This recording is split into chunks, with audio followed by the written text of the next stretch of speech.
Salut! Aujourd'hui, je te partage toutes les informations pertinentes pour monter le volcan de Santa Ana à El Salvador. Je vous fais exactement le genre de vidéo que j'aurais aimé voir, moi, sur TikTok quand je cherchais les informations. Première information importante, vous n'avez pas besoin de réserver à l'avance. Vous avez juste à vous rendre au parking principal du volcan de Santa Ana, qui est le parking de Meetup des tour guides. Je vais d'ailleurs vous mettre juste ici en screenshot exactement ce que vous devez écrire pour vous rendre au bon endroit. Une fois rendu là, il y a plein de guides qui sont disponibles pour des départs. Je recommanderais personnellement le départ de 9h. En même temps, ça va vous permettre d'éviter le plus de touristes possible. Les prix, maintenant, les guides coûtent 4$, donc 4$ par personne. Ensuite, l'entrée pour les trails sur le site, c'est 3$ par personne. Et honnêtement, je peux vous dire que c'est très cheap et pas cher pour les vues que vous allez avoir pendant cette randonnée. Vous montez en volcan, vous avez la vue sur un autre volcan, le volcan d'Izalco, et en plus, plus vous prenez d'altitude, plus vous voyez aussi le lac Coatepec. L'eau turquoise du cratère, honnêtement, c'était magnifique, j'ai jamais rien vu de semblable. Et personnellement, moi avoir des belles vues de même, ça me donne la motivation de monter.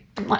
Pour le temps de la randonnée, ça nous a pris 2 heures montée avec plusieurs pauses comprises, et pour descendre, ça nous a pris environ 1h30. Pour le niveau de difficulté, je dirais que c'est pas si difficile. Qu'est-ce qui était plus difficile, c'était la chaleur, parce que rendu en haut, il y a plus d'arbres, donc t'es directement au soleil. C'est sûr que ça monte beaucoup, là, c'est de l'ascension tout le long, mais je pense que overall, ça se fait quand même bien. Puis si vous trouvez ça un peu plus difficile, n'ayez pas peur de prendre des pauses de plus. Donc c'est tout, j'espère que cette vidéo a été utile pour vous, et si vous avez des questions, n'hésitez pas à les poser en commentaire!